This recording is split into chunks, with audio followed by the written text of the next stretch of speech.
you. Extra hot heat waves, prolonged drought, and the constant threat of wildfires. Extreme weather events are driving insurance companies out of the state and driving some people to get more creative with how they build their homes, like this ex-Bay Area resident we spoke with.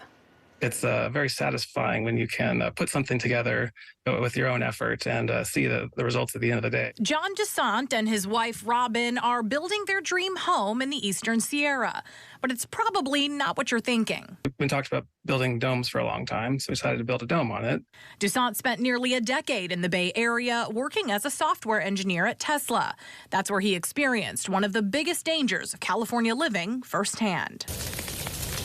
We lived in the Santa Cruz Hills during the CZU fires, so we had to evacuate for the entire week and a half, or I think that's how long it was. We were evacuated. We were just trying to find out, is our house still there? Now, after working on a new generation of vehicles, he's going to work on what he believes could be the next generation of homes by building a mini dome home. Domes are awesome. Domes are also cool. Literally, with less surface area than a traditional house, it's much easier to insulate a dome against the elements. They're structurally very, very strong.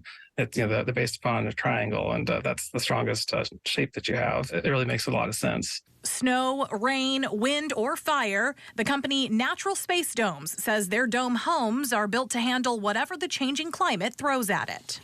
This 29-foot mini dome will have heat-reflecting aluminum shingles and is more spacious than it looks. They're much larger on the inside than the outside, if that makes sense. Similar to another futuristic-style home you may have heard of. One catch, the dome is delivered as a kit that DeSant and his wife have to put together piece by piece. We used to live in a much older house over in the Bay Area, and the entire time we lived there, we were basically just performing repairs on it. So there's still going to be a very steep learning curve. We know that, but it'd be kind of an adventure, I think.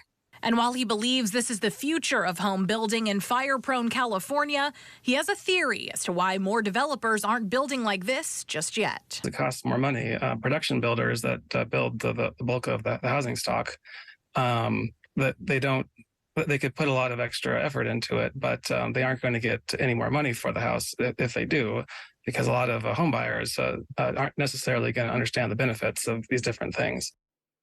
John tells us the thing he's most excited about is actually putting the home together. He says he and his wife plan on making it their forever home.